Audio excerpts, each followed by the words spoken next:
Well, there's two big trends. One, I would say, is the opening up to foreign investment, and then the second would be sort of the evolution within the China market itself. So opening up of the foreign investment, lifting the caps on foreign ownership, this has encouraged new money to come in, new companies to come in, apply for licenses. I think it's introducing a healthy amount of competition and also bringing over some best practices.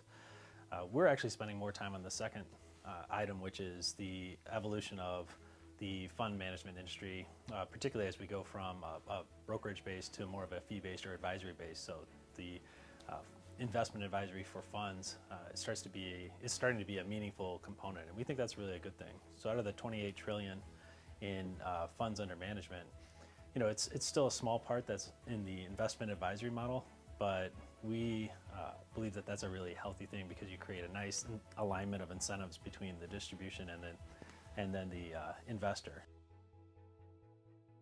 It's actually a pretty natural evolution. So the funds are always typically sold, and then the market evolves to a different model as people start to understand, like, oh, okay, I don't have transparency into the fees, or I have behaviors in terms of holding periods or fund turnover, portfolio turnover. Those start to be real drags on performance. So then people start to understand, okay, how do we create an alignment of incentives so that we can focus on valuation, that we can focus on long-term holding periods, that we can focus on make sure we're bringing in those good behaviors. The China market is fascinating for a couple of reasons. One, it's a huge market, second largest economy, and you see this nice progression of investors that were historically really focused on real estate or wealth management products, and now they're really focused on funds. And it's a company that had our roots in evaluating funds. That's a really interesting development to participate in. I think the biggest challenge we see typically is when the market goes through a negative part of the cycle. It's never a linear progression, so there's always going to be ups and downs in the market.